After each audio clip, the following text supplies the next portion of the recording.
And now, live from beautiful and exciting Las Vegas, one of the most influential talk show hosts in America, radio icon Alan Stock. Anna, good morning. Great to have you with us on this Friday morning. Before I do anything at all and introduce my guest, I want to give you a chance to win some tickets. A pair of tickets to see Ron White's Comedy Salute to the Troops inside the Terry Fader Theater. That's going to be at the Mirage on Wednesday, February 19th, a week from next Wednesday. And I'd love to give these away to you. A pair of tickets to see Ron White. Call number 3 at 257-KDWN. Caller 3 at 257-5396, and caller 3 will pick up a pair of tickets to see Ron White's Comedy Salute to the Troops, the Terry Fader Theater at the Mirage. Nice place, by the way. Very classy theater. If you haven't seen it yet, you're going to be in for a pleasant surprise. Caller 3, 257-KDWN. Caller 3, 257-5396, and good luck to caller 3 from News Talk 720, KDWN. All right, I want to introduce my guest to you. Steve Rossi is in studio, and Steve is here. He was one time part of a team called Allen and Rossi, and they were kind of known a bit. And then came February 9th, 1964. The Beatles come on stage for the first time ever in the United States on TV. They sing about 3 songs. You can't understand a word or anything because the girls scream and scream and scream. And then the Beatles leave the stage, and here come Allen and Rossi. Now, how do you follow the Beatles? And all the energy that was going on. Well, for that, we turn to Steve Rossi right now to find out. How you doing, Steve? I'm doing great, Alan, and I see that because it's the 50th anniversary. This studio is jammed with all my fans. Luckily, you have security here. Yes, we do. To keep these people away from me. Get back. You like the new studios, right? Yeah.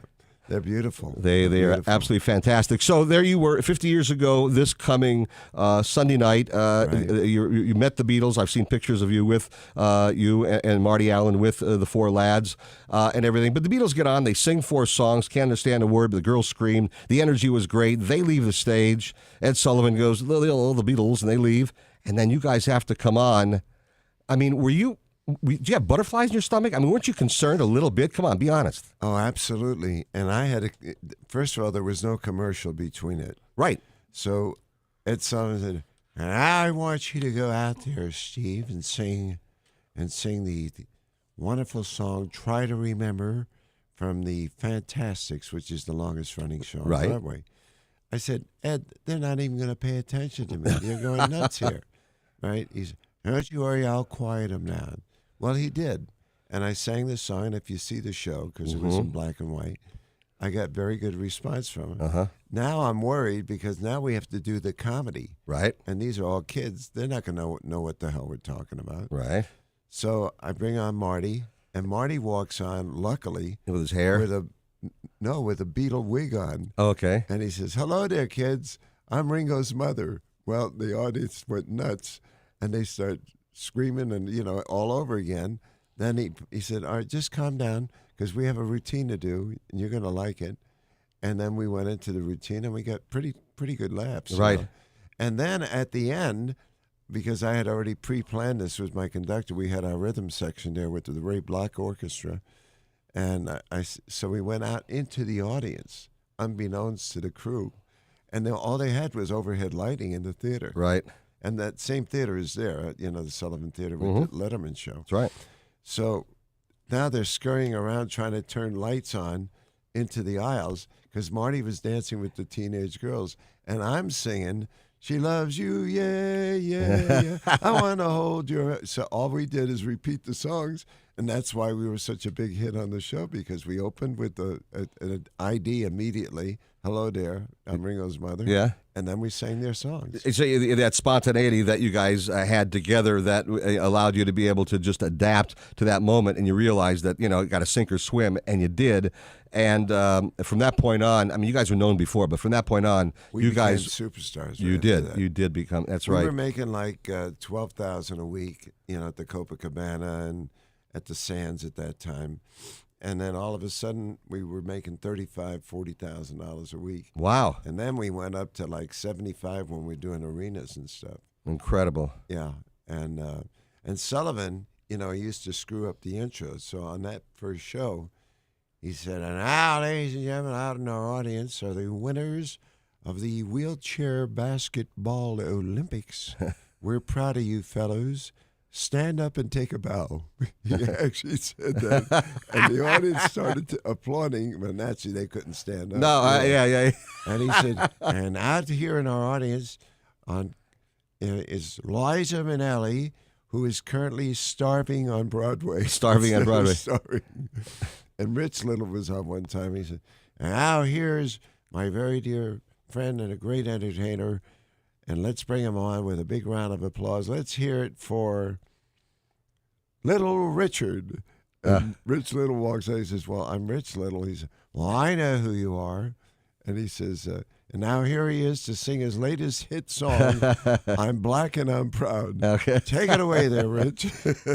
Rich Little's a very funny guy, does everyone. All right, I want to, after traffic, I want to come on back and talk to you about the impact that the Beatles had on the culture, because you were there at the very beginning. You saw what went on over the next few years, several years, the impact they had individually and as a group, and we'll talk about all that and more. Steve Rossi joining us, was with the group, Alan and Rossi, now, of course, doing his own stuff, and still a big and appearing, opening for a lot of acts here in Las Vegas. We'll come on back and talk to Steve Rossi about the Beatles. Take your calls also at 257-KDWN, 257-5396. We'll do all that in just a moment. But first, let's head on over to Mitch Kelly and the KDON, One Nevada Credit Union Traffic Center.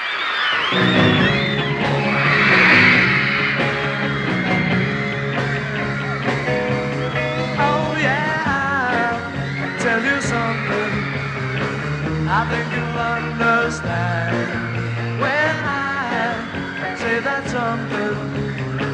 I wanna hold your hand. I wanna hold your hand. I wanna hold your hand. 719 at News Talk 720 KDWN. I'm Alan Stock, and of course the Beatles singing on the Ed Sullivan Show. And with that rendition, you can actually hear them sing. But if you're watching on TV like we were, with the girls singing in the background, you couldn't understand almost anything at all. It was almost impossible. I watched it on TV, but Steve Rossi was there that night and remembers it well. And I appreciate you coming in this morning. My pleasure. You were aware of the Beatles, of course, when they first came here. The music was released before they appeared on Ed Sullivan. But you were there that night, and then from that point on, they became huge. You look back and watch them grow over all those years. How do you think they impacted the culture? What impact did they have, influence did they have on the culture overall? I think eventually what happened is, as they grew, their music grew, and they started writing really great music. In the beginning, it was just to get the teenagers going, and it was teenage type stuff. But as they grew, they started writing some incredible music. And I think it was their music that changed the culture, because the lyrics were fabulous. The melodies were, when you think about Eleanor Rigby, when you think about the albums that they did, and the couple of the movies that they did with the Beatle movies, they had a much greater strength than the Rolling Stones and all the other groups. And the other thing is that they wrote all their songs. There's a big difference when you write your own songs. They had their own look, they had their own hairstyle, so they were the most identifiable rock group of all time. Yeah, you're right. The Stones, a great blues rock and roll group, and they did covers of some of the other people's songs, Buddy Holly songs, and some of the other songs, Little Richard songs, and things like that. Still a good group, but you're right. To me, the Beatles were the ones that helped change the culture. Or let me ask you this: you said they helped change the culture, or did they reflect the change that was occurring in the culture at the time? I think they reflected it because they actually came from England and from Germany, where they had been performing. Right. And that was the music that was happening then. And when they came in to do their thing, the difference was that they were dressed, that they had hairstyles. And that was all from their Brian Epstein, their manager, who told them, you have to do this. And they listened to him, and he was right. Yeah, they when they first appeared, obviously on the Ed Sullivan Show, they were wearing their coats and their tie and their mop top hair, and those those coats that they wear, those jackets they wore, became popularly known as Nehru jackets. And people, and I even had one, I have to admit. Yeah, I did too. The night I met Rhoda, I was wearing one. That's absolutely true. And but I mean, it was the style at the time. No collar. No collar type of a jacket.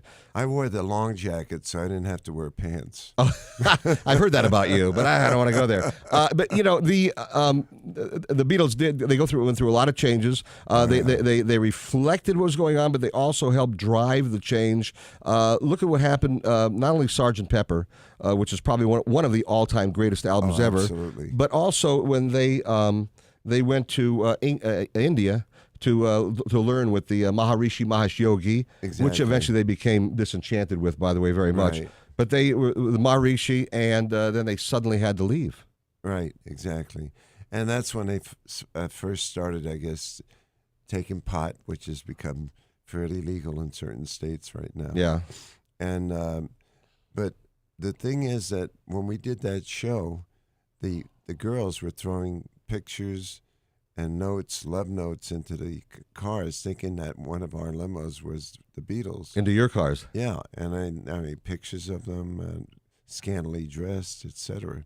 Wow. And I wish I had kept some of them, not the pictures, I'll but bet the you. notes, Oh. because it would have been pretty historical. And the first time that we did the show, we did our dress rehearsal, but with no audience, because Sullivan said, "Well, we can't have those teenage girls at the dress rehearsal. They'll screw up the whole show."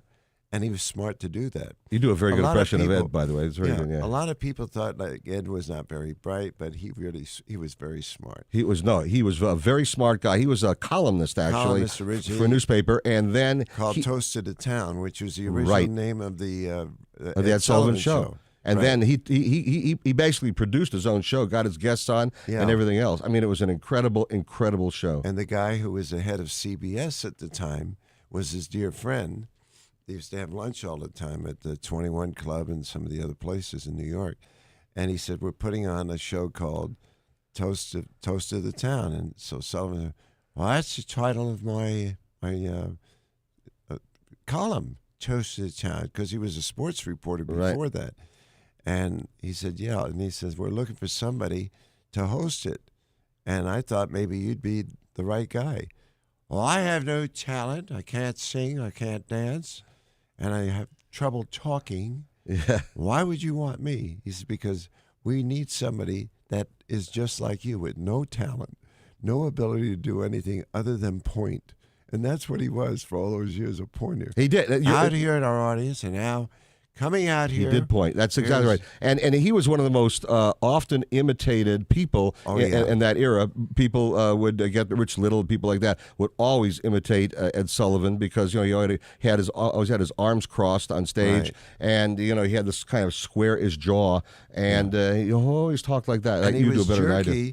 He was jerky Yeah. because he had surgery. He had a Oh, I didn't know that. he had surgery to put some kind of a thing in his neck, And that's why that's why he had restricted head okay. movement. And and he was a strange kind of guy. Like, I would go to dinner with him all the time, because at that time I had a limo, copper and gold, and I had a girl chauffeur and driver, and he said, "Well, she's so pretty. Why don't we go to dinner more often?"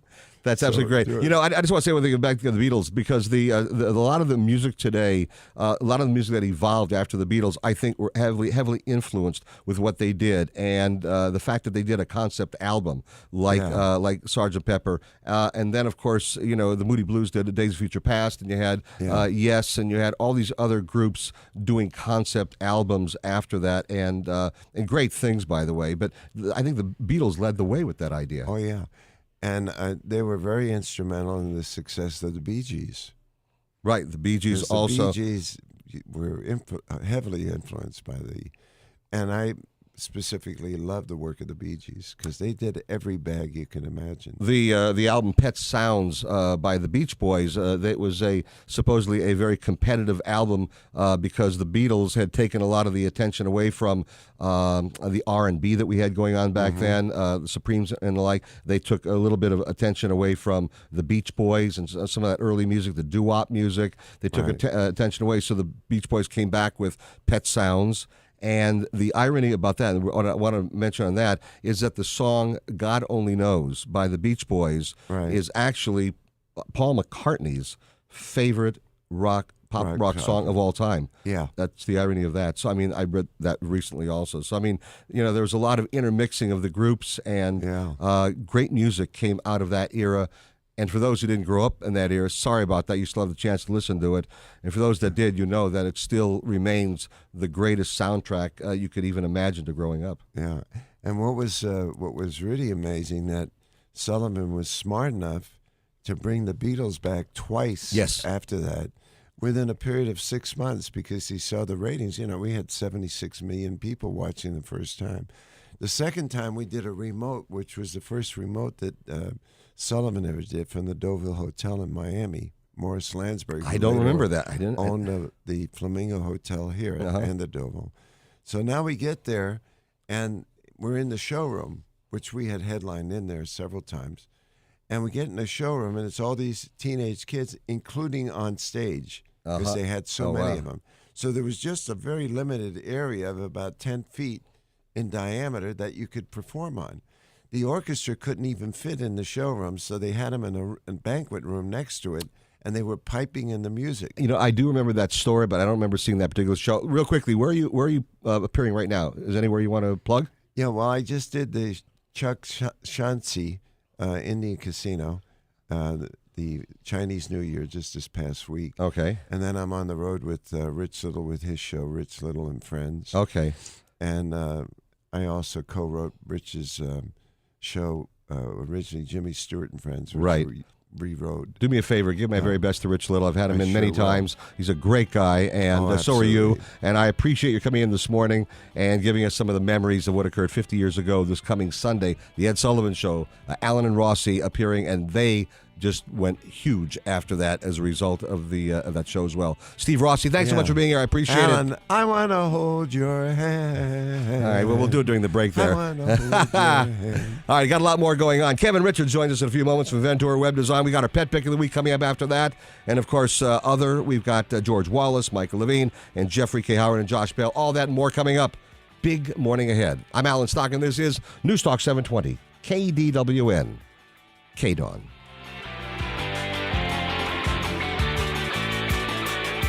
50,000 watts of news and talk. News Talk 720 KDWN, Las Vegas, The Dawn.